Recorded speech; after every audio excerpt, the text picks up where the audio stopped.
bahlali ave kunzima ngoba sizoleke sibukele kanjena sikhomenta kube kugconwa abantwana babantu kodwa kusasa ithi esobesesithi rest in peace. Lapho kodwa kade sibukele abantwana babantu begconwa left and right, of which is not right. Umusa ke KHAWULA usephindile futhi wambuyela uLerato wamusho the way ambiza ngakhona ukuthi ubonangi light, and asazi noma indaba zewotela ziseza yini. Bengeke ngayisho le ukuthi asithembe ukuthi indaba yewotela ayizofika kuMusa KHAWULA, kodwa ke awukuzizwele nawe.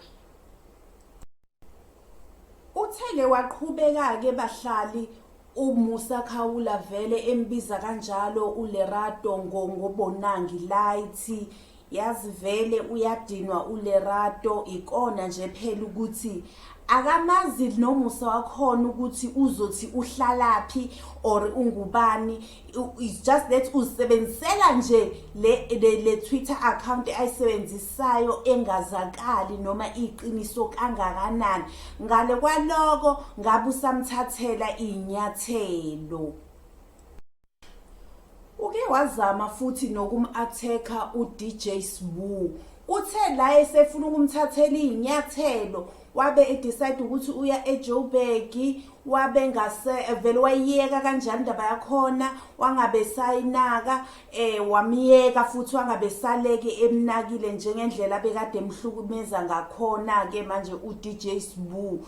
So kahle umusa wakhona ubusy uattacker labantu abafamous abaziwayo abaphila impilo eyaziwayo then aba-attacke ngayo. So ungesabi wena mawuthi awaziwa ngeke attack, kodwa nje mawaziwa yo uke spacini esibhlungu noMusa KHAWULA.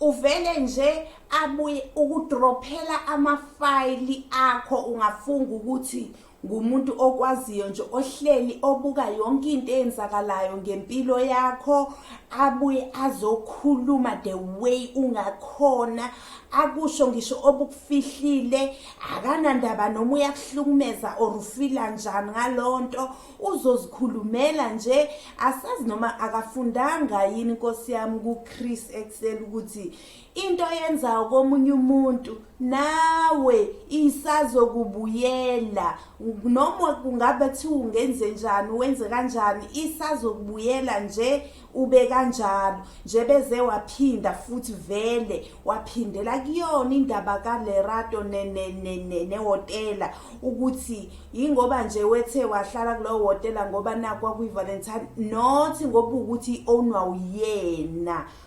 wehlalile khona. So isone sokuthi wahlala khona kule hotela, so iyonto ayifelayo ke manje kuMusa KHAWULA. Yo ave kunzima. Uyangimangaza ke ngoba phela lo muntu uhlukumeza abanye abantwana, kodwa manje uyathola ama-likes. It's like vele ubamdinga ngoba kushuthi ubalethela izindaba nade bengazazi ezingaziwa uyaziletha.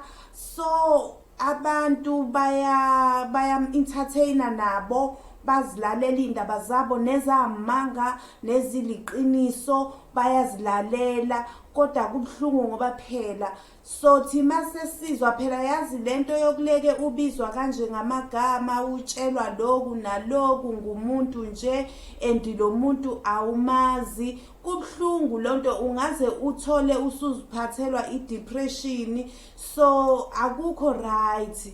So abanye ke bakwititha bathe bangena nabo bakhuluma ukuthi okay fine, uma ukuthi uqambile amanga ngale ukuthi uowner ihotel, wena ke Musa uowner ini, uowner iTwitter handle le oyisebenzisayo, that's all.